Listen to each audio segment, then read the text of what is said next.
Well, thank you for joining us at UBC and also for joining Professor Andy Chin at the Education University of Hong Kong for this special webinar.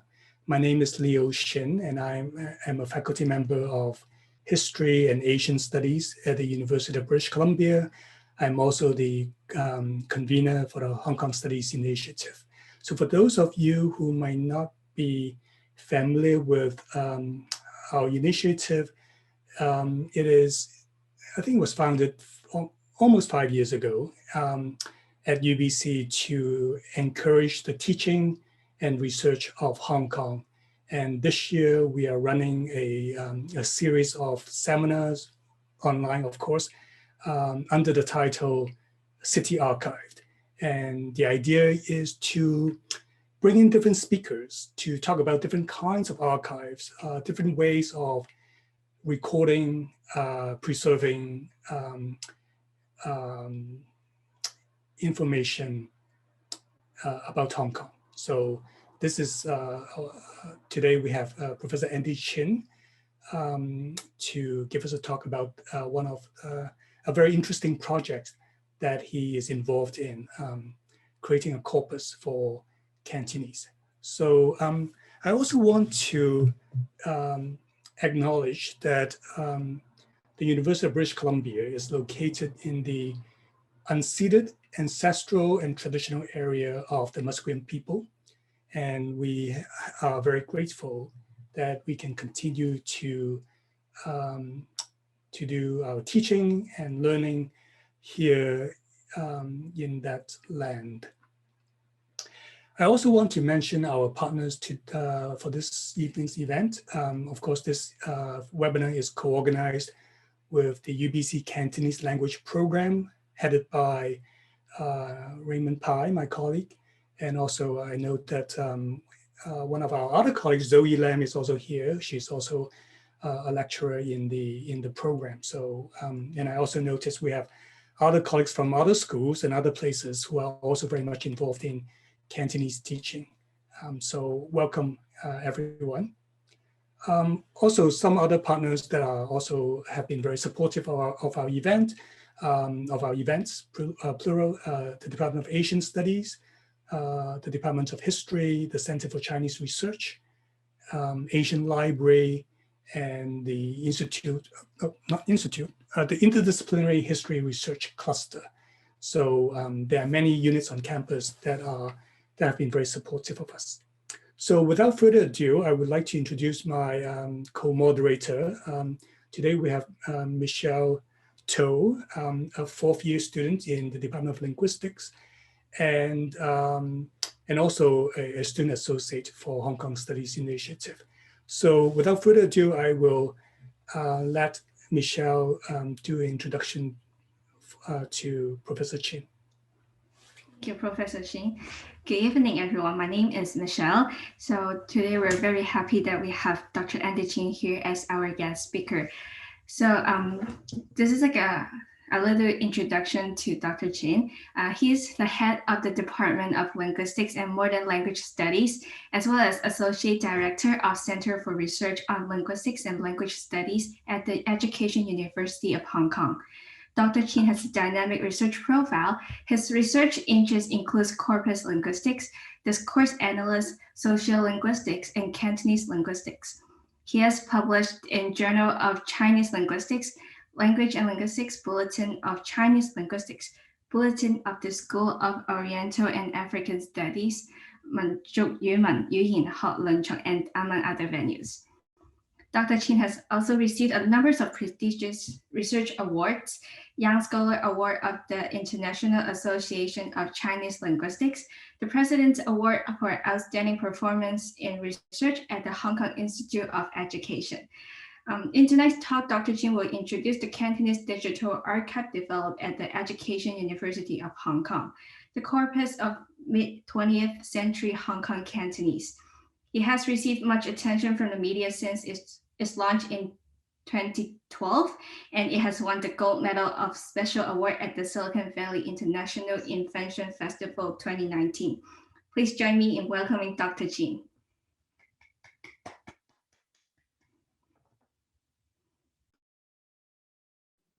All right. Unmute yourself. Yeah. Okay. Thank you. Thank you very much, Michelle, for your kind introduction. And before I start, I would like to thank Professor Liu Xin for his kind invitation, bringing me to UBC, although it's a virtual one, a virtual trip. Good afternoon, good evening, ladies and gentlemen. Thank you very much for joining this webinar today. So in the following 1 hour, I will share with you one of my research projects, which is about a Cantonese corpus that I constructed about 8 years ago. But the Cantonese database or the Cantonese corpus is just an illustration of some broader issues, which is captured in the title of my seminar today. That is language archiving in the digital era. So let me share my screen first.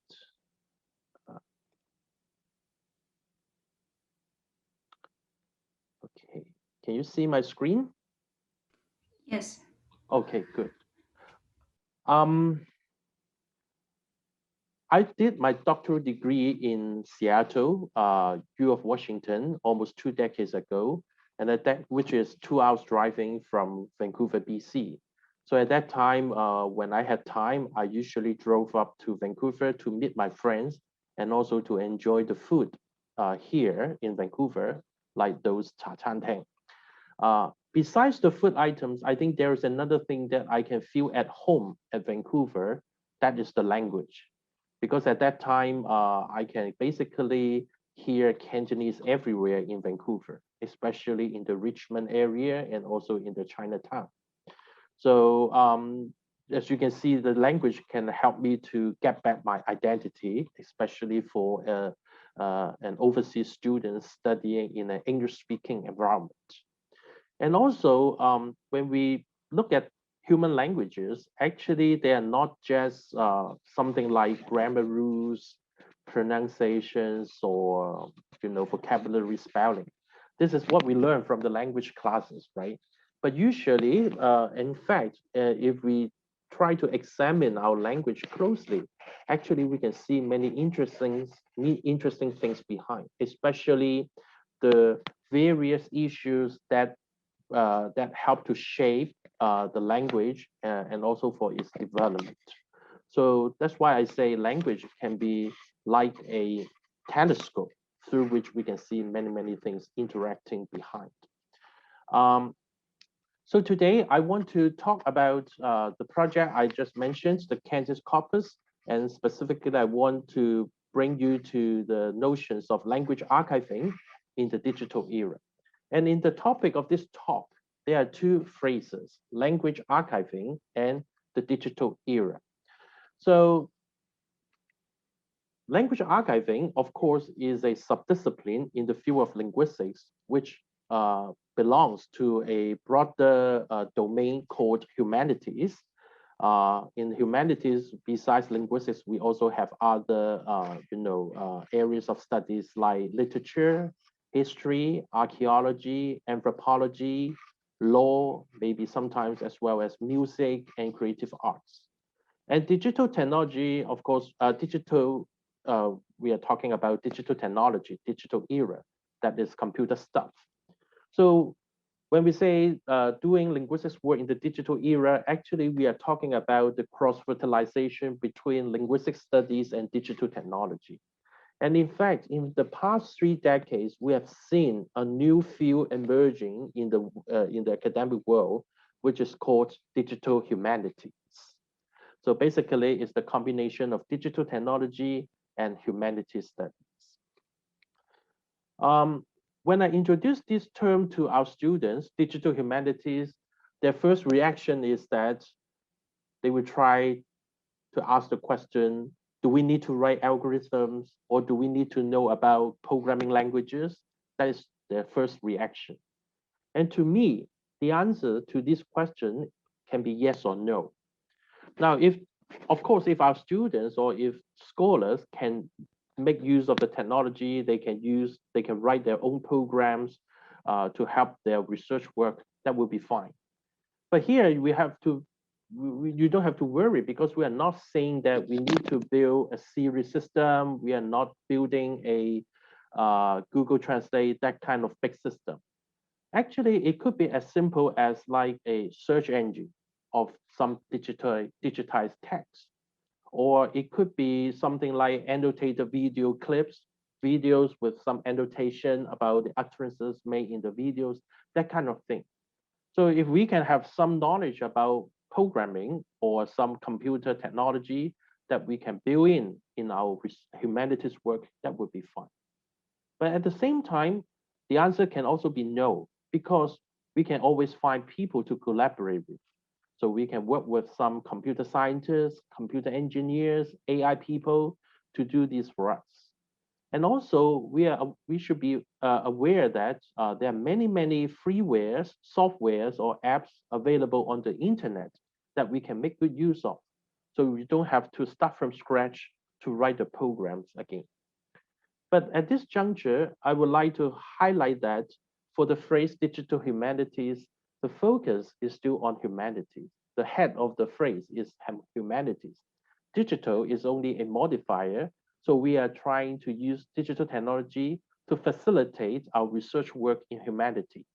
So after all, even if we incorporate digital humanities, digital technology, we are still doing our own job, humanities work. All right. So digital technology is here to increase the efficiency or sometimes the accuracy of our work. Now, let me give you an example how digital technology can help us. Probably some of you here enjoy reading the novels written by Jin Yong, Gam Yong. And one of his many novels is 神雕俠侶. And in this novel, there is a very famous character, Yuan Guo, right? Now, suppose I ask you to locate all the sentences containing these proper name Yuan Guo from this particular novel. Now, if there's no computer in front of you, how would you do that? What would be how would you carry out this task in the old day before we have computers? Very logically, the straightforward way to do that is to go through the novels, right? You start from the first page of volume 1, and then read through all the pages, look for the sentences containing Yuan Guo, right? Now, I don't know, I don't have the answers to this question, how many times Yuan Guo appear in this novel, but it must be a lot. So if you need to read the whole novel, it takes time, right? So it may take you several days or even several weeks or even several months to complete the reading of the novel. And if you ask 4 students to do the same task, I believe very likely at the end you may have different results from your students. Their numbers may not be exactly the same. So in other words, there may be an issue of accuracy if we just use the traditional manual way to handle our language data. Now, what can we do with the technology? Very simple, right? Nowadays, if you can download or if someone has already digitized the text, the novels, in the computerized format, in the text format, and then if someone has a search engine, you just input the text into the search engine, and then type the keyword, press the button, enter button, and then within 1 second, you will get all the results. And then you can even export the data for further analysis. Of course, the story does not end here. You still need the data, and then you start your analysis. But the technology has already simplified your task, right? Increasing the efficiency from several weeks of reading to just 2 seconds. And also you can get the accurate result and also with all the details. So this kind of incorporating technology in the form of search engine or digitize the text is already an example of digital humanities. It can be as simple as like this. Another simple example of digital humanities project includes the archiving of some, image files of some old books or antique objects on the internet. So it's just like an online museum displaying some objects for audience to read or to see. So this is also a kind of digital humanities. So we are not talking about developing a robot who can understand human languages or that kind of thing. that is too ambitious for, for humanities scholars. That is the job for scientists, computer scientists. But for us, we want to find some ways to ease our work and to make our work more, flexible. And also another reason for using technology in humanities studies is that we are now living in the information age, or the so-called big data era. We are surrounded by a large amount of data in all walks of life. For example, in education, we have students' record, their test scores, and in healthcare, we have patients' record. COVID-19, for example, the COVID-19 must have generated a lot of data for future analysis. Transportation, maybe the train company wants to monitor the passengers flow during the peak hours so that they can adjust their train services. So we can make use of, we can collect the data, analyze it, and then utilize it in our profession. Now, if we don't use computer, we don't have any technology to assist us, it's impossible for us to use the traditional manual way by using calculators or by using pens and papers to do all this work or for analysis. Now, when we hear the word big data, these buzzwords, we don't have any, we don't know what we mean by big. So big is just a very subjective descriptor. We don't have any idea about its size. So here I got an article almost 2 years ago about big data. So it gives you an impression what we mean by big data. Now this article published almost 2 years ago said that by 2020 there will be 1.7 megabytes of new information generated every second per each human being. Now we are talking about every second per human being. So you can try to calculate, for example, 24 hours, 1 day, how much data do we generate according to this formula? Now, what do we mean by 1.7 megabytes? Megabytes is a unit in computer science, right? If you try to translate it into something we are familiar with, 1.7 megabytes actually means 1.7 million characters. So this sentence actually means every second, each of us will write a paper with 1.7 million characters. So you can now have a better idea what we mean by big in the phrase big data. Now, with this huge amount of data surrounding us, we have to find, it doesn't mean that all the data are suitable for our own analysis or for our own projects. So in other words, you have to be very selective to choose the right type of data, the right amount of data for your own project. You cannot gather everything. That's impossible. So choose the right thing. That is the first step. Now, after that, you have to store your data. Now here, store does not only refer to the physical storage. We are not just talking about whether you store it in the cloud drive, in the USB, or in the hard disk or whatever. We are also talking about you need to process the data so that it can be used for further analysis. Now, for example, if you are going to deal with Chinese language data or Asian language data like Japanese or Korean, the very first thing you need to handle with the language data is to segment the sentences into words. Because unlike European languages like English or French, Chinese or other Asian languages do not have word boundaries. So we write the sentence in a series of Chinese characters without any space in between.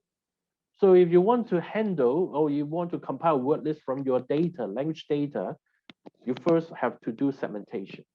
Now in English, it's very simple. You just use the space as the delimiter to decide, to define a word.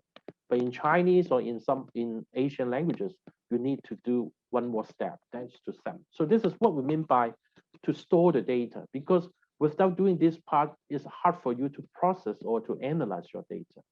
And of course, after you segment the words, probably you need to assign the POS, parts of speech, whether the word is a noun, a verb, an adjective, a preposition.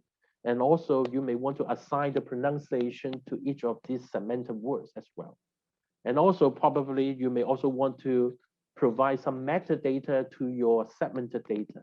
For example, whether that particular utterance is taken from a particular book, the source of the book, page reference, author date, the name of the author, etc., etc. So you may want to have a very comprehensive template to store and also to treat your data. Now, once you have all these, of course, you can begin to do your analysis, and then the results of the analysis, of course, can be utilized in different projects. So that's why nowadays with the technology, our life has been much improved. Remember, for example, now if you want to look for some library materials, I don't think you have any problems, right? You don't have to visit the library physically. You don't have to wait for the opening hours of the library, right? You just sit at home, turn on your computer, get onto the internet, then you can search whatever you want. Compared to what we had 3 decades ago, we have to count on this kind of cardboards in the wooden boxes, right? And you have to visit the library and also wait for the library to open in the old days. So that's why nowadays you can see that technology is everywhere. And also the data is just too huge in terms of amount and complexity that you cannot handle it without using technology, all right? So that's the part on the phrase digital era. And then let's come back to the other phrase in my talk, in the topic of my talk, language archiving, which is a task in linguistics or a subdiscipline in linguistics. Now, language archiving, sometimes you may also hear another term, language documentation. So basically, the aim of doing language archiving is to provide a comprehensive record of the linguistic practices characteristic of a given speech community. For example, I don't know if something is going on here, like has anybody done something like documenting the Cantonese language spoken in Vancouver, BC, something like that. If there's no such a task, I think it would be good to have such a project, okay?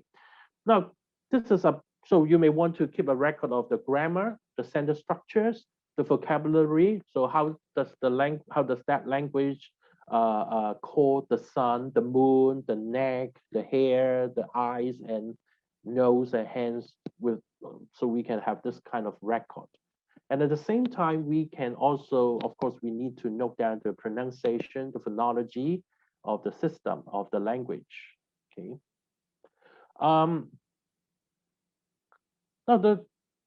Then you may also want to ask the question why we want to have language archiving or documentation. Now, usually, probably you may come across the term like language endangerment. Usually, we want to have a record of languages because the languages are dying or disappearing. Sometimes you may read something on the newspaper saying that the last speaker of a particular language passes away, just passed away. So no more speakers speak that language. That's a pity, right? So this is the reason why linguists want to keep a record of those endangered language. Of course, many of us here are speaking the so-called strong languages with a lot of speakers, like, for example, French, English, Chinese, Japanese, Korean. So we don't feel that our languages are at risk. So that's why sometimes we cannot have that kind of feeling that the language is disappearing. But for for quite a number of languages in the world, they are only spoken by a very few amount of speakers, maybe less than 100 or even less than 50. So if the children of these people, of these speakers, do not speak their languages anymore, or if they cannot pass their languages to the next generation, it's very likely the language will disappear in one day. Now, this is one of the reasons why we want to keep a record of some languages. And the other reason for documenting languages is that we want to understand more about human languages. Now, of course, linguists usually would concentrate on a few languages, or they are more interested in certain languages. But at the same time, they also want to know how other languages are, because sometimes they may want to compare the linguistic features they find in the languages they are interested in with other human languages to see whether there's something shared in common, or to what extent the languages they are researching in are unique or similar when compared to other languages. Now, let me give you one example how this can be done. On this slide, I showed you the data about sentence structures. I think when we are in language classes, the teachers always tell us that, oh, a sentence consists of a subject, a verb, and an object, right? SVO, right? So in English, when you say John likes Mary, then we have John as the subject, likes is the verb, and Mary is the object. So the sentence has the SVO word order. Now with these three elements, SVO, basically we can come up with 6 possible word orders, which are listed in the first column of this table. Now, if you don't look at the numbers on the right-hand side of the slide of the table, if you just look at the 6 word order types, if I ask you the probability for language to have a word order like OVS, what would be the probability? Without looking at the data, just look at the 6 possible word order types. Now, it should be, if you don't have any quantitative data for you to do the comparison, the probability should be 1/6, right? Because you have 6 possible word order types, and then the probability for the language to have one of these word order is 1/6, 16%. But this is not yet the case. This is not the story, because when linguists try to collect as much data as possible from world languages, they become to see that basically most of the languages either belong or either have SOV or SVO word order. If you look at these data collected by different scholars, even though their data are not exactly the same in terms of the numbers, but basically you can still see that majority of the world languages either belong to either SOV or SVO. And OVS or OSV, object initial languages, are very rare in the world, all right, among the world languages. So in other words, in future, if I ask you to try to document or to examine an unknown language spoken in an island of the Pacific Ocean, if I ask you the probability for that language to have OVS word order, the answer should not be 1/6 anymore, okay? It should be something like less than 1% or something like that, because we have this kind of data to help us to understand, this kind of distribution across human languages. Now here, I want to show you one example to show you how the language archival data can be, how technology can help us to look at human language, the linguistic properties of human languages. There is a very famous online database called World Atlas of Language Structures. It's a large database of structural properties of languages gathered from descriptive materials by a team of 55 authors. This is the website, and it is free for use. So if you are interested, you can always go to have a look.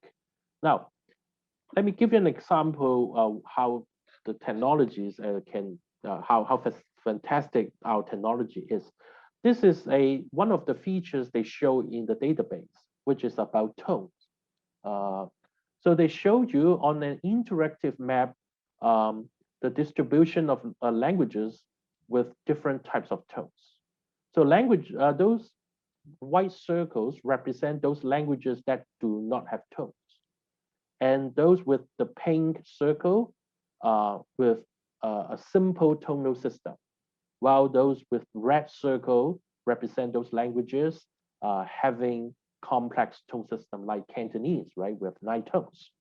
Now, if you look at the map, you can immediately tell that languages spoken in Africa basically are tonal languages. And also those languages spoken in Southeast Asia are tonal. And languages spoken in Europe are basically atonal, without tones. So this kind of plotting the data on the map like this can give you not just the data, the linguistic data, and also about their values, but also the geographical distribution. Because sometimes we also want to look at the geographical distribution rather than just which language is what value, but we also want to see the distribution. Because sometimes we may see that, oh, languages spoken in a certain area possess or share something in common. So you can always zoom in this atlas, this map, to see more details for individual languages, or if you want. And also, if you mouse over any of these circles, it will also tell you the source of the data, because the linguists who constructed this project, they do not do the surveys by themselves. They do not go to survey all the languages recorded in this database. They rely on some already published reference grammars of different languages. So they will give you the citation so that you can always go back to the original material for further information. And also another very important feature of these atlas databases is that you can always check the data by combining different features. So you can say, I want to see the tone and the relationship with, for example, SVO, subject verb object word order. You can always have this kind of combined feature calculation. So it will generate a new map for you with a new set of data with all different color schemes for your reference. So this is something that you cannot do with the traditional published handbook or world atlas. This is all due to technology. Now, do we have something similar in Chinese languages? Do we have Chinese language archives? If you work on Chinese dialectology, probably you are aware of this famous publication, 汉语方言词汇, the vocabulary of Chinese dialects, published back to 1960s. And here they collect data from all kinds of Chinese dialects from the north down to the south, the major dialects. And also, for example, here I show you the rendition in the dialects referring to the sun. So you can see that in Beijing, in Jinan, Xi'an, they call it 太阳, they have 太阳, but 太阳 are not found in southern dialects, interesting. So in Guangzhou, we call it 日, 日头 or 日头 rather than 太阳, all right? Or in Hakka, Muyuan, they also call it 日头 rather than 太阳. So you see, 太阳 basically is used in northern dialects or the so-called Mandarin dialect groups, but not in the southern dialects. And this is another publication on the Yue dialects, the Cantonese dialects spoken in the Pearl River Delta region. So they also collect something similar for the concept 太阳, the sun, how is it rendered in the Cantonese dialect spoken in the Pearl River Delta. So you see, none of them use 太阳. They just call it either 日头 or 日头. Now, this is the old way to present the data, right? Page by page, column by column, and you have to read by yourself, and you can see that it's not even, it's handwritten, basically, the IPA symbols. And recently, there is also something online similar to the WALS that I just introduced to you, which is, but this one is about the Chinese dialects.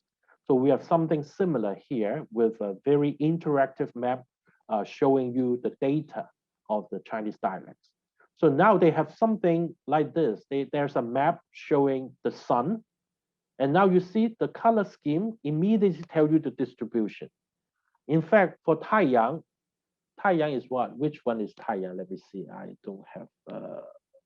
太阳 is the yellowish green square, which concentrated in this area, the northern area. So you see the blue color is in the middle part of the territory, right? And the dark green is in the south. Dark green refers to the notion of 热头, 日头, and we have the yellowish green, 日头. So with this kind of color scheme, you can see the distribution, concentration of different terms represented by these color terms and shapes of icons. So you can immediately see how the different terms are distributed. Compared to this old method, I think this one is much clearer, right? So that's why we see that actually there's a very important and serious evolution about how the languages, Chinese dialects, as well as other languages, world languages that have been documented by means of digital technology.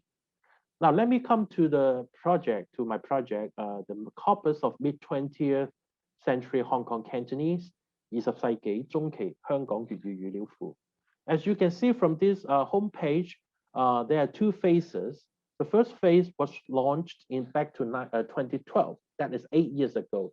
At that time, it was just an attempt to have a taste how much time we need to spend or what kind of difficulties we will encounter if we want to expand the corpus. And we succeeded in getting a government grant in 2013 to expand our corpus. And last year in the summertime, we launched the second phase, which contains 18 movies. As you can see from the picture on this of our homepage, you will see that it's related to movies, the black and white movies produced in the 1960s and 1950s. So that's why our corpus is called mid-20th century Hong Kong Cantonese. Now, usually when I introduce this corpus, I always receive the following question. Why do I choose mid-20th century? So what's the reason? Why not modern Cantonese? Why not earlier? Why not later? Why not 1970s or 80s, but mid-20th century? So let me give you some ideas, or let me tell you the rationales behind the choice of this time period. Now, let me go back to the questions or the things that I just mentioned. When we want to do a language archiving or documentation, there are two reasons, right? You still remember. One is related to language extinction, and the other one is about for us to understand more about the language. In this case, of course, is Cantonese. So what is the reason for me to do this language archive? So I think recently we always hear people saying that Hong Kong Cantonese is dying, something like that, right? So, but if you look at the census data, actually it's quite hard for us to make such a claim. According to the latest census data provided by the government, we can see that in 2016, we still have close to 90% of the people in Hong Kong speaks Cantonese as the home language. Home language, usually we understand it as the mother tongue, all right? Although the percentage is a little bit slower than the number in 2011 and 2006, but still 80-some, close to 90%. And I think we are going to have a census soon, it seems that, or last year we have the census, so we may have some new updated data very soon. So extinction is not the major concern, or it's not the major reason for doing this project. In fact, the reason why I want to build such a corpus is that I want to understand the language, the Cantonese language development, especially its earlier stage. So how does it look like 50 years ago, 60 years ago? So it is related to a diachronic study of Cantonese. In fact, over the past 3 decades, we have seen many scholars working on the diachronic aspect of Cantonese, that is to study the historical development of Cantonese. Interestingly, over the years, we have been discovering many textual materials compiled in the 19th century, that is 18-something. For example, on this slide, there is an image file of the book cover of the book published in 1828 by a very famous missionary, Robert Morrison. And the title of the book is Vocabulary of the Canton Dialect. And the next one, the right-hand side, is an annotation of the Book of Odes, 诗经. If you read the first 8 characters, you can tell it's about 诗经关关雎鳩，在河之洲.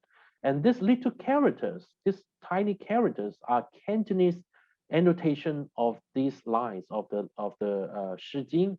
You can read, if you can read characters, 嗰對雎鳩水鳥一公一乸，在條河中間海島嗰處地方互相提倡，咁和氣相親相愛嚟叫. So you can see some very typical Cantonese elements like 一公一乸, right? That's the way how we describe genders in Cantonese. And we also have some of these early textual materials teaching the local people, Cantonese people, to learn English or vice versa, to teach English-speaking people to learn Cantonese. So here are some examples. So I think the most important thing is that in many of these books, they do not just provide characters, Chinese characters, they also provide transcriptions, romanizations of the pronunciation. This is very important because if you just look at the characters, you can't tell how the words or how these characters were pronounced. But now you can tell by looking at the romanization. So you see this final particle is not ne, but ni. So you know this is pronounced as ni rather than ne. And also we have something the reverse, teaching local people, Chinese people to speak English. So how did he learn English? And now you see the Chinese characters. It doesn't make sense if you try to understand with the Chinese character meanings, because it's the the mapping of the English pronunciation is how did he learn English? All right. Now you see here this pronoun he, but the corresponding Chinese characters they choose is hei mong or hei, right? Xi wang or xi. In modern Cantonese, it's pronounced as hei, which is a diphthong, a. But it's used, at that time, it was used to transcribe the English pronoun he. So what can we tell based on this kind of mapping? One possible conclusion we can say is that at that time, these characters is not pronounced as he, but he. So meaning that at that time, we still haven't got the diphthong a, but at that time, we just have the monophthong e. Now you can also have English, li, shi. So li is mapped by the character lei. This is pronounced as lei nowadays in modern Cantonese, but at that time, it should be li rather than lei. So by using this kind of data, this textual data, we're able to kind of reconstruct. We can have a better understanding, a knowledge about the Cantonese language spoken almost 200 years ago.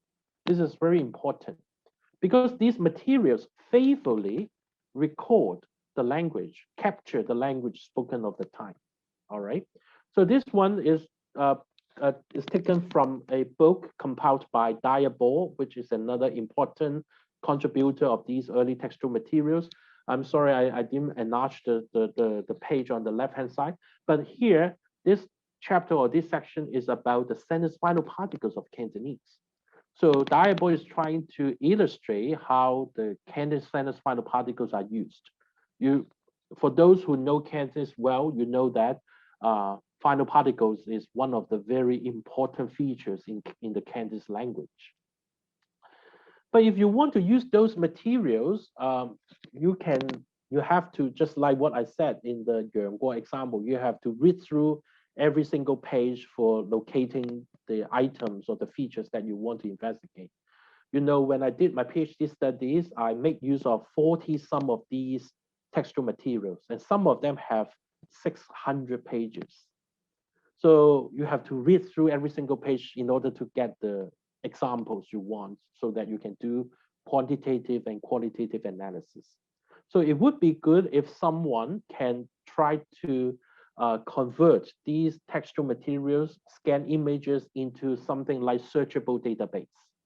So Professor Samuel Zhang Hongyin, and his student, Professor Corinne Yue Yukman, in the Hong Kong University of Science and Technology, I think almost maybe 15 years ago, they constructed 2 databases based on these early textual materials. Although they did not incorporate or they did not input all the materials that we found for early Cantonese studies, but at least some of the major works have been already processed electronically. So it's very simple. As I said, you just type a word. If you want to look for the word yan, you just type in and search, and they will give you all the samples and all the sentences for this work. So it's fantastic. All right. So for those of you who want to work on early Cantonese, please feel free to use this. These databases are open for public, free of charge, and you don't even have to register for an account. Now, when I look at all these diachronic studies of Cantonese, I begin to see something interesting. When people work on the diachronic aspect of the Cantonese language, they usually consult those materials published from 1828, Morrison's book that I just showed you, because that is the one which is claimed to be the earliest extant record of early Cantonese, 1828. And then they continue using works published in the later years and down to 1947, Y.L. Zhao Ren's Cantonese primer. Now, from 1828 to 1947, this covers almost 120 years. So these materials help us to understand the evolution, the development of Cantonese over about a century. But interestingly, after 1947, I don't see any published work or textual materials that people use to track the changes of the Cantonese language.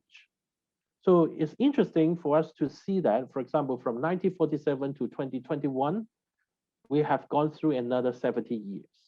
So over the past 70 years, how did our Cantonese language develop? All right, so we are interested in knowing about the, of course, for modern Cantonese, it's relatively easy for us to document, right? We are still speaking the language, so we can easily tell the features of the language. But how about sometime during the mid-20th century, like 1950s, 60s, or even 70s and 80s? Do we have any data?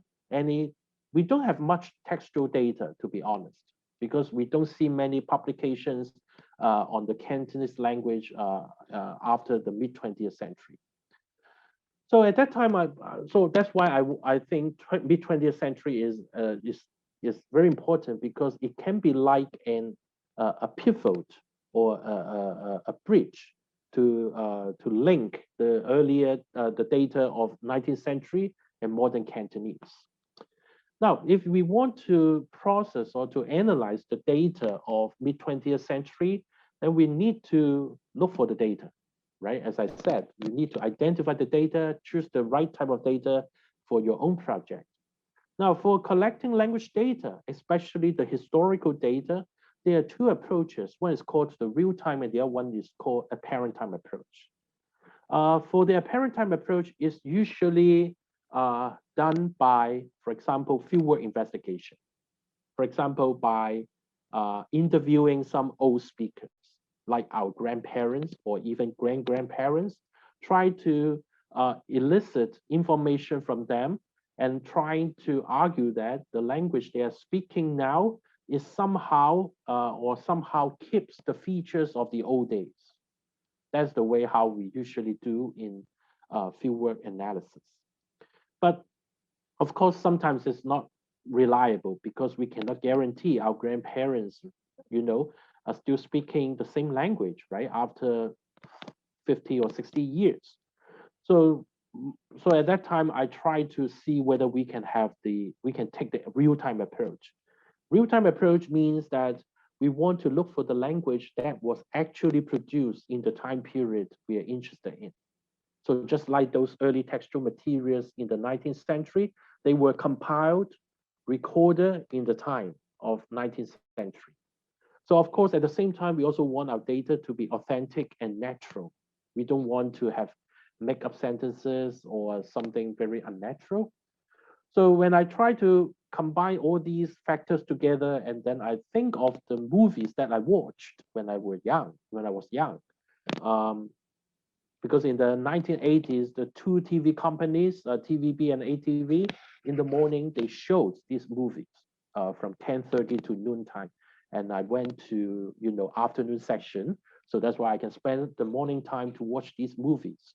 So I have a very good memory of these movies. And also, luckily, when I started doing this project, there are still a lot of VCD shops in Mong Kok area. So they have a section for this kind of old movies, and many of these have the so-called VCD format.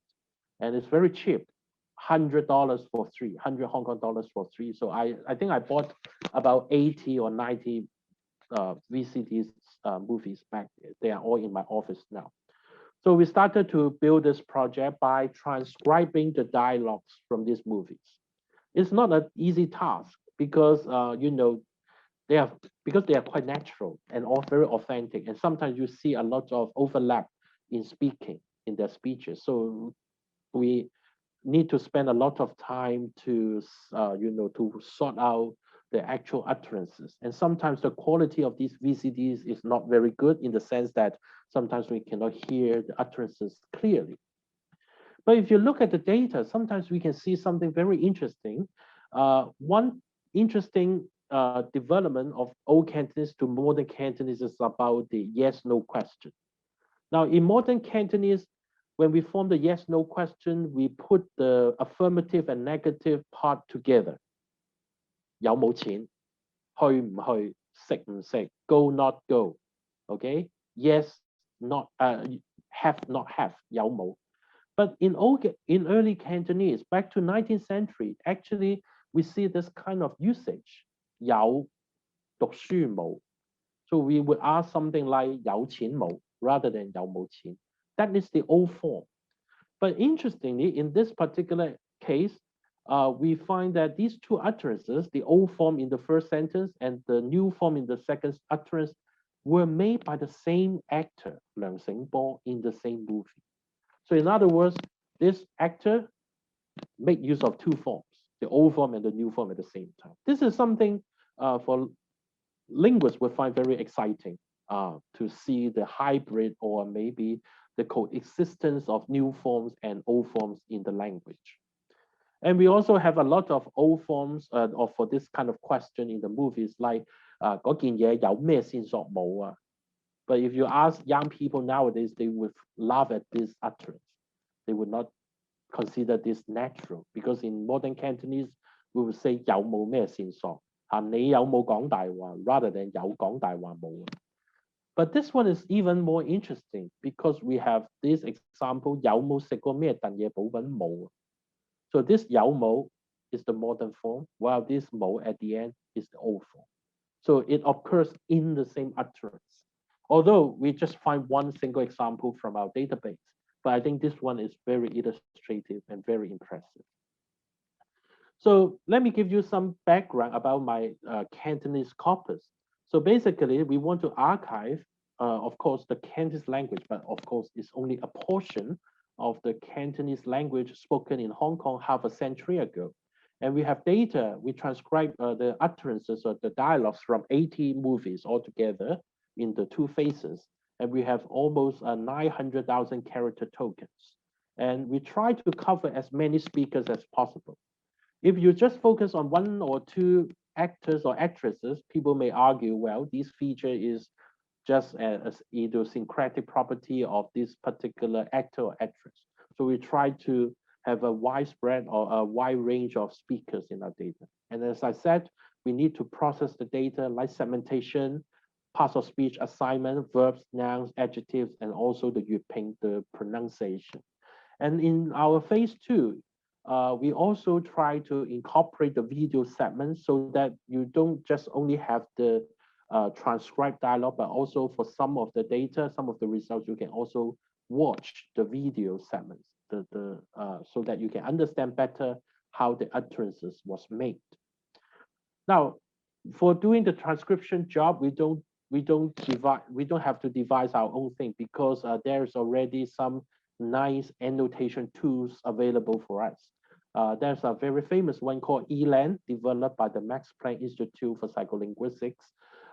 It's a very professional one, and you just input your video, and then you have different layers for different speakers' utterances, and then you just transcribe the data, and then you mark the time code, give the time code for the utterances, the starting time and the end time. So because of these features, we are able to locate the video segment from the search results. That's why we can retrieve the relevant segments for you to watch. Now, if you go to our phase 2, the latest version of the corpus, if you just type a word to search, and then you will be given some basic data For example, for the word sleep, fun, a very typical Cantonese verb, we will give you the orthographic form, and we also have the Yue Ping syntactic category, which is a verb, its frequency, and also number of sentences, and also number of films. So you see 56 out of 60 means only 4 movies do not have this verb. And also you see the distribution across years, and also in terms of genre, as well as the gender as well. And then we also have the examples down there, and also you can, on the left-hand side, you can see you can further narrow down the search by specifying the year of the production of the movies, genre, actor, you can specify a particular actor or actresses, gender, you can just want data from the male speakers or female speakers. Now, if you can, and also our search criteria or search mechanism is quite flexible. Besides exact matching, you can always do flexible matching. For example, you can search for example, words that contains the character 人. So besides 人, we also have 人哋, 女人, 男人, 工人, 好人, 老人家. So all those segmental words that contain the character 人 can be retrieved with the frequencies and also relevant information. And you can always click on this and then get to the, the transcribed dialogues. And we can also have some more flexible and powerful search.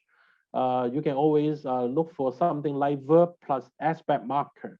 So I want to have any verb, not a specific word, just as long as the word belonging to the verb category and the aspect marker like 食緊, 瞓咗. So these will be retrieved. So if you use this, then we can have something like 食咗飯, 食過包你翻尋你食過. This is the aspect 過, and then we have 食咗佢啦. All right. So it would be good because in some tradition or very standard search engine, they just allow exact word matching. So you have to type 食咗and then look for this kind of combination. But now we allow, because of the parts of speech, we're able to have this kind of categorical searching. And for some cases, you can also see watch the movies, watch the video segments as well. So what can you find in the corpus? Of course, you can pick up a lot of obsolete items from in Cantonese. For example, for those young speakers of Cantonese, I wonder how many of you know these words like 花心蘿蔔, 沙膽, 飛仔, 電報. I don't know if you still use 電報, telegraph nowadays. And of course, we also have this kind of yes/no question, changing from 你睇戲唔睇啊 to 你睇唔睇戲. So if you are interested, you can always try to take up this kind or to look for more examples for these early representing the early stage of Cantonese. So because the data of my corpus comes from movies of mid-20th century, and at that time, most of the movies, the content or the theme of those movies are closely related to the life of Hong Kong people. So in other words, if you try to understand or try to examine the language properly, you can also see how Hong Kong was at that time.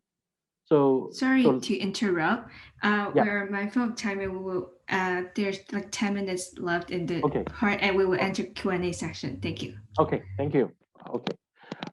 So by using the data, I think we can, I think at the beginning of the talk, I said that language is like a telescope through which we can see a lot of interesting non-linguistic things that can help to shape the language.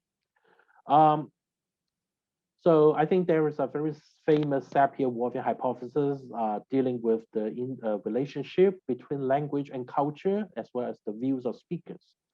For example, you can describe a person 流芳百世, but at the same time, you can also describing him or her as 遺臭萬年, although the two idioms basically have the same meaning, right? But they have different connotations. So recently I published an article, or actually the article is about to publish, which has the title, What Can the Corpus Tell Us About Early Hong Kong Society? In this article, I choose the kinship terms as an example because you can see here a lot of terms of address in movies, right? Daddy, mommy, brothers and sister, and grandmother, grandpa. But before we talk about kinship terms, I think it's relevant for us to talk about marriage, right? Without marriage, I don't think we can have family members, and not to mention kinship terms, right? But marriage starts from something like pak to, right? As well as 相睇. You see, at that time, 相睇 is still a very common practice. The blind date, and of course, when you have blind date, usually you will also have the matchmaker, and you see the occurrence, the frequency of matchmakers not low. It occurs 30 times in the movie. And also, of course, we have different stages of the marriage, like pak to, 求婚, 訂婚, engagement, proposal, getting married, and of course divorce. And then we also have relevant verbs like 嫁 and 娶. So why do we have 相睇? When we have 相睇, blind dates or matchmaker, actually it also leads us to another social issue, that is marriage arranged by parents or by the family. So at that time, so you can see a lot of utterances dealing with or talking about this issue. 老人家作婚姻大事都係由老人家作主好啲嘅。婚姻大事係要聽父母之言，媒妁之言，父母之命，媒妁之言。爸爸會同你揸主意，but at the same time, the daughter tries to disagree by saying that 我哋自己會嚟㗎啦。All right? So 封建嘅婚姻制度，婚姻要有自由，唔可以強迫我婚姻自由。So you see this kind of utterances showing this. So you start from the vocabulary, blind date and matchmaker, and then we can go deeper to look for more data supporting or illustrating this kind of arrangement.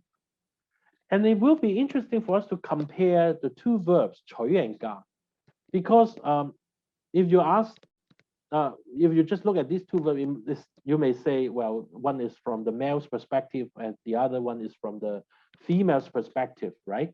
取 is about taking a wife and 嫁 is to marry a husband. But interesting, if you look at 取, if you look at our data, corpus data, in fact, we can see that it can take two objects. One is a wife and the other one is 新抱. So you can say 娶新抱 or 娶老婆. But do we have something similar or parallel for the counterpart, 嫁? You can say 嫁女, so you marry off your daughter, all right? But 娶 you are taking something in. Marry is to marry off, right? But you don't say 嫁老公, but you say 娶老婆. Of course, you can say 嫁人, and you don't have say 嫁女婿, but you can say 娶新抱. So you see, the two verbs actually are not parallel in terms of the objects they take. And 娶老婆 occurs 83 times. But interestingly, when we examine these sentences closely, we find that 28 of them contain the 同 adjunct phrase.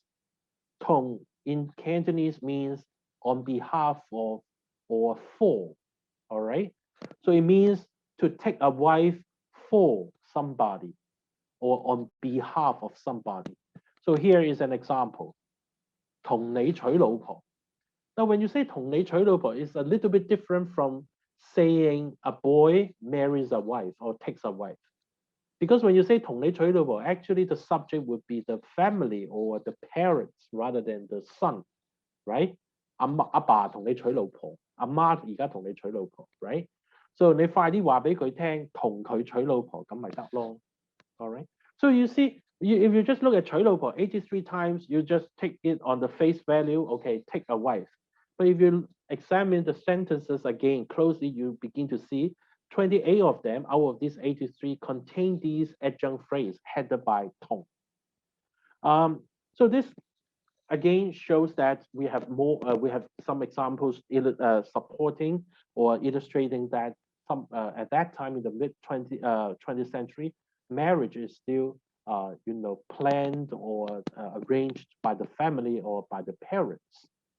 Now, of course, at that time we also seen a lot of honorific kinship terms. like Ling Jun, Ling Tong, Ling Long, Ling Qin Gam, or Ling Hing, which are not commonly found in modern Cantonese. When I checked Professor K.K. Luk Gan Guang's modern Cantonese corpus compiled in the 1990s, basically I don't find any of these terms in his corpus. And of course, another practice related to marriage at that time is polygyny. That is, a man has more than one wife. And this practice was legal until 1971. So at that time, in the mid-20th century, you still see a lot of things like tipsy and saije, referring to the concubine, the second wife of the father. We have also even saipo, referring to the grandfather's concubine. Although the frequency is not very high, but we still see this kind of kinship terms used in the movie dialogues.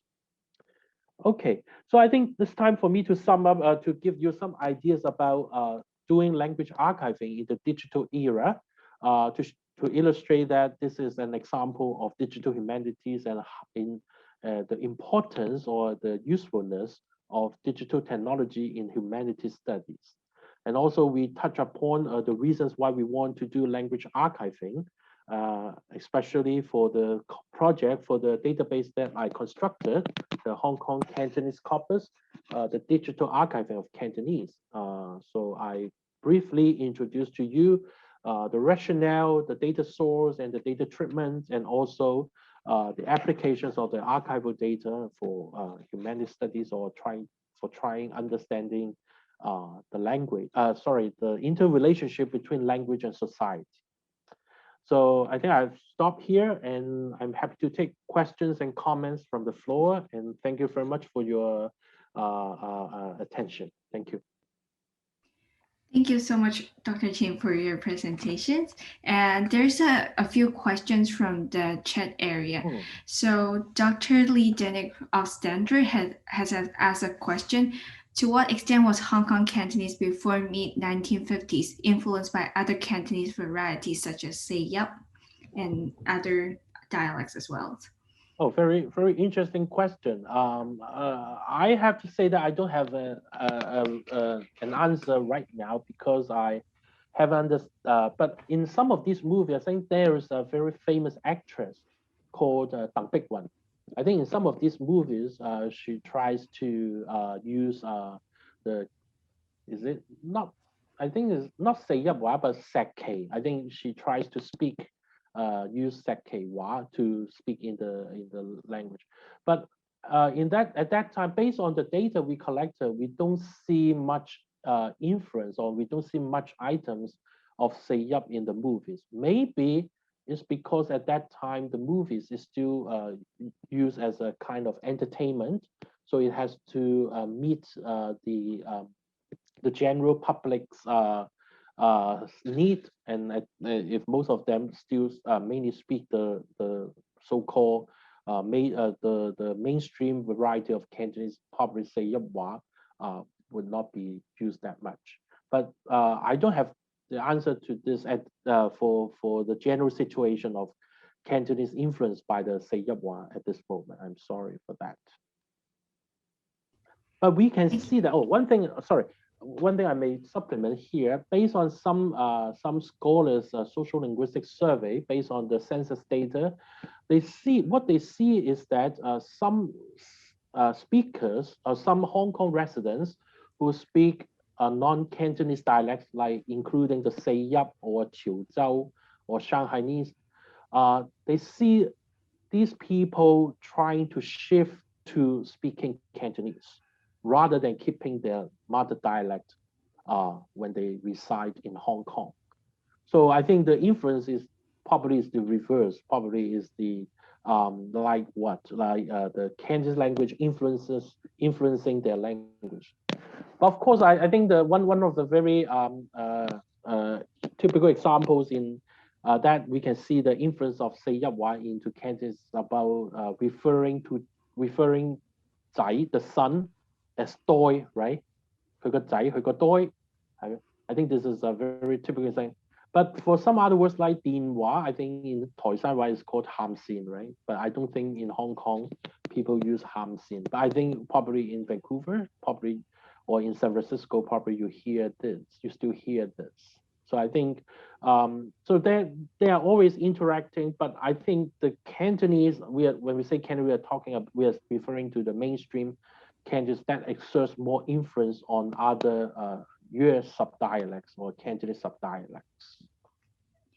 Yeah, I can totally see the assimilation of languages in these past Hong Kong Cantonese, and we actually have like a really large group of Toisan, like ancestry people in Vancouver as well, as I know. Yeah. So there's another question about that HKCC aims at archiving a portion of the Cantonese language. So she's interested on how do you choose the appropriate data so that they are typological.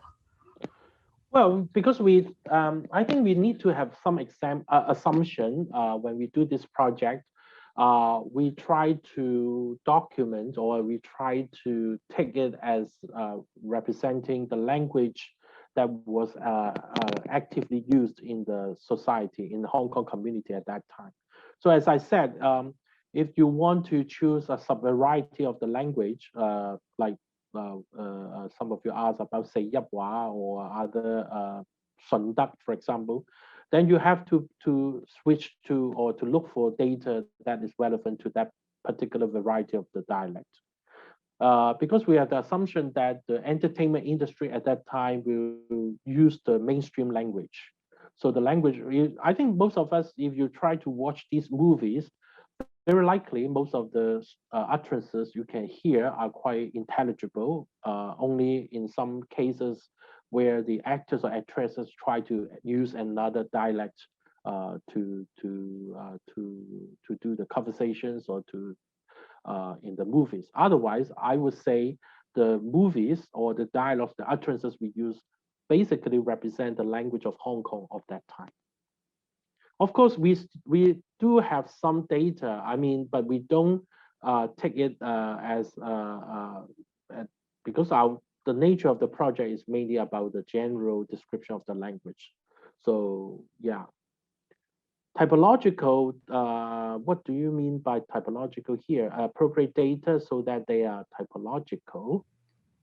Maybe it means typical, is it? Maybe it's typical. Typical, all right. Okay, so we need, now, yeah, some people may ask, okay, movie dialogues, are they scripted? Because I mentioned natural is an authentic and natural are the factors that I would consider. But the answer to this question is that I think movies, this kind of black and white movies, probably are the only record of the language of that period. So I don't think we can find another comparable set of data that can produce with this kind of amount. We are not talking about a few hundred sentences. We are talking about close to 1 million character tokens, this kind of data set. So I think this is something we have to balance between the two. If you try to struggle for, and also whether these dialogues are native or natural, authentic, I would say so, because if you try to listen to the utterances, basically it's quite colloquial. It's unlike drama. It's not by memorizing some scripted dialogues. And I think there is a famous term of that time, which is called Tat Yasin. I don't know if you've heard of that. Tat Yasin means they produce movies within 7 days. According to some scholars, there's a scholar called Zhong Boyin, working in Chinese University, whose specialization is on Hong Kong film industry. She published a book, describing the movie industry in Hong Kong over the past century. And if I remember correctly, what she said is that within just 10 years in the mid-20th century, within 8 years, there were about, is it 3,000 some movies produced? So if you 3,000 divided by 8 would be 400 something per year. 400, but we have only 365 days a year. So it means you have 1 movie per day. So by looking at this number, it's quite difficult for us to have a well-written scripts for the actors and actresses to memorize. In fact, some years ago, we went to the Hong Kong Film Archives in Hong Kong. There is one film archives, something like that. We were able to we find a record of the script of a particular movie, and we did copy some lines, but we didn't have a chance to compare the lines in the script, the handwritten script, with the actual utterances produced in the movie. If we have time in future, we can compare the two, and we will see to what extent the written scripts are preserved, or to what extent the actors memorize the scripts written on those written scripts when filming.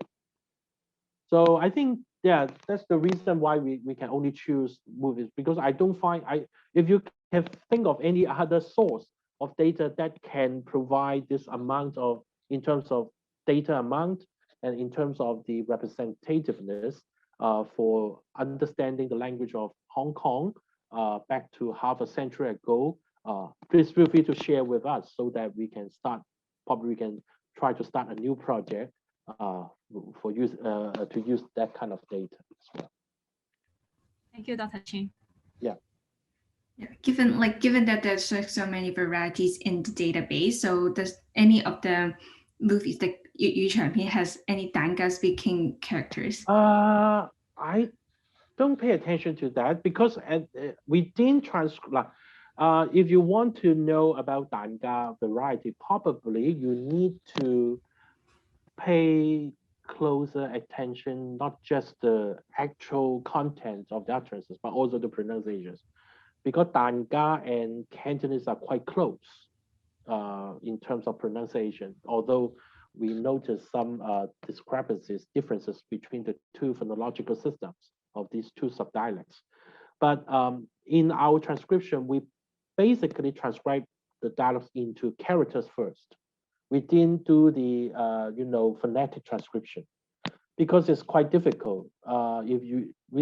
The character transcription is already a tough work. We spend almost 20 some hours for transcribing or listening to the dialogues of one movie.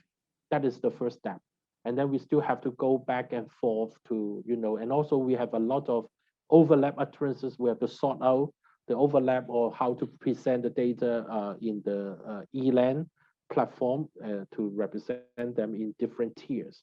So I don't have right answers to see, but I don't think there are many at that time. And also Danga is different from what I mentioned, like Deng Big Wen, who uses Sakhewa, because it's quite clear, you can tell, right? Sakhewa, but Danga sometimes maybe is it a way for the actor or actresses to imitate or try to use that dialect, or maybe it's just his or her accent? We are not very sure. But for Deng Big Wen, who uses Sakhewa, definitely is a special performance because she's very versatile in using different dialects. She can speak many dialects. Yeah, thank you. So this is a question from a student who cannot be here tonight. So what were some obstacles that you encountered during the transformation of the way of collecting data? Like, as you mentioned, the phonetic transcription was really tough. And is there any other obstacles as well? Another thing is the choice of movies, because it relies on the movies we obtained. I mean, we can buy from the VCD shops.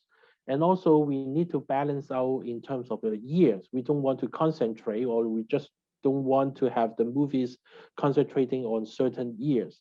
Because currently, in our second phase, the years we cover is from 1943 to 1970, so 20 some years.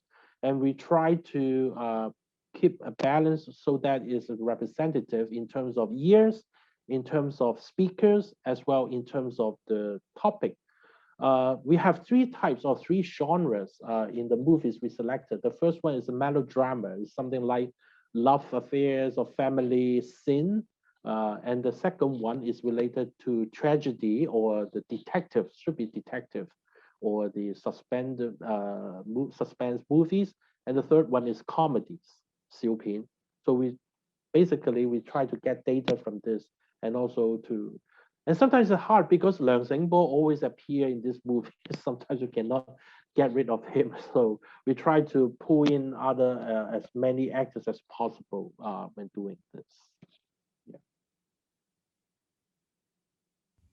Yeah, there's another question in the chat as well. Yeah. So Ruby wonders if you can share your collaboration with information professionals and any information experts in your team, and how any support around the data management from Education University Library.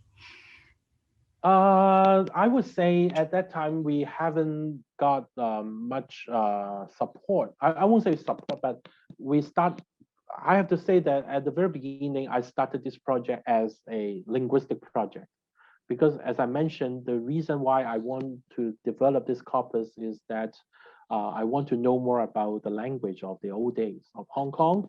So that's why we started from this. And so the mentioning of digital humanities is something very recent. In the past 2 to 3 years, our department started to look at this as a new direction for research. And also, and I have to say that at this moment, we are trying to see how the archival data, because the data has been processed with the so-called segmentation and also the parts of speech. They are very, I would say, valuable information for us to further analyze the data. For example, we are trying to develop something like learning materials for Cantonese learners. But learning materials are not compiling textbooks or dialogue books, but we are trying to see, for example, what is the common noun phrase, object noun phrase that go with certain verbs. For example, sec. We know sec can take an object, right? It's a transitive verb, but what kind of object can go with sec? Now, if you look at the dictionary or if you look at the textbook, they will focus on something like sec mean bao or sec mean sec fan, right?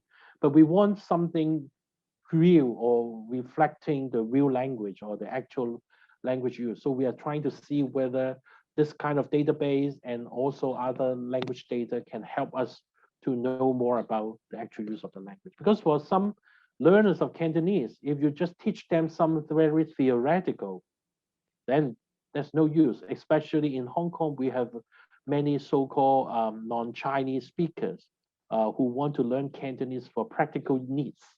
They just want to go out to buy something or to order food or to ask for directions on the bus. So we want to use the corpus as to retrieve the data to help them to understand how the language is actually used. So I think there are many areas that we can explore by incorporating. And also in terms of big data, the size of our corpus is not really large. But I think it would be good to have it as a starting point to further develop other corpora or language archives, so that we can not just have a better record of the Cantonese language, but also as what this audience said, we can have more collaborations or projects on information management.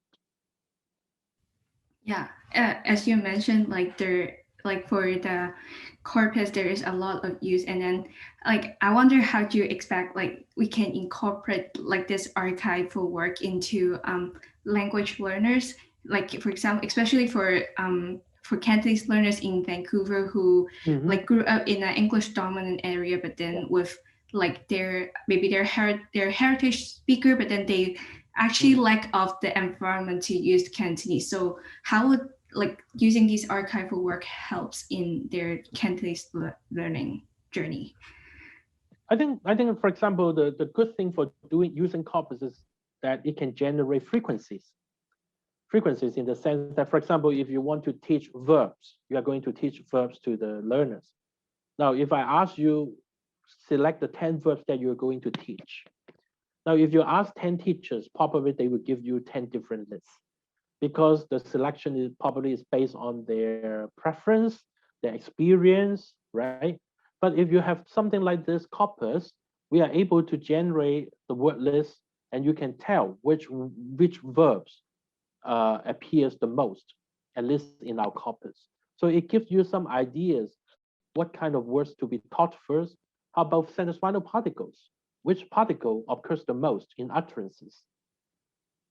So maybe someone will say ah, someone will say ne, or someone may say me, or someone will say gabo, right? So we can have different answers if you don't have something more objective or more reliable. I'm not saying that our corpus is the only corpus that you can use, but at least it can provide this kind of data for you to check, or if you want to develop some test items, then you can come to use our corpus to develop to check some utterances. For example, in our corpus, if you look at the aspect marker 咗, 食咗飯個咗, there are 3,000 occurrences.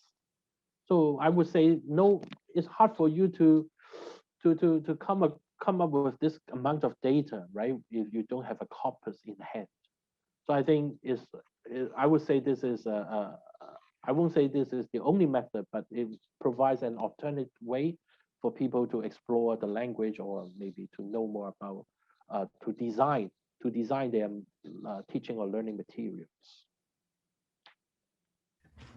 Thank you so much, Dr. Chin, for the inspiration talk. And then we anticipate the archival work to be used in our Cantonese language program or in other places in Vancouver in the coming future. Thank you. So Professor Shin, please. Yes, thank you very much, Andy. Maybe if you could stop sharing your screen, you can see us, and we'll give you a virtual applause, right? Thank you. Oh, the actual applause. Thank you very much. This is wonderful. I know it is very, very difficult, and it takes a lot of work to create a database, and so we really appreciate the effort that you and your students and your team put in. And of course, I'm a big fan of movies from the 1950s and 1960s, right? So this is, I mean, you can't get away from Dyer-Ball. He's everywhere. Exactly. But this is great. And of course, as a historian, I am also very interested when you talk about Morrison and the dictionary. And next time when you have a chance to come to Vancouver, I would encourage you to go visit. We have something called the Chung collection, the WALS Chung collection. In fact, you can search it online. The database is a special collection at UBC. And Dr. Wallace Chung used to be a faculty member here in the sciences, but he was very interested in collecting early 20th century Chinese Canadian materials. Of course, at that time, it's really about migrants, workers, and travel. And when I visited the collection, there's a physical, obviously we have a physical edition. You can see some menus, but also dictionaries of sort. And you have that kind of transcription, that is English, Cantonese, and that kind of try to teach people how to speak Cantonese, how to speak English using the Cantonese transcription. So you would find that kind of material is also very interesting as well. Okay. And so I, again, very much thank you very much. And I also want to take this opportunity to thank Michelle and the other student workers who have been working behind the scene, Justin and Ryan.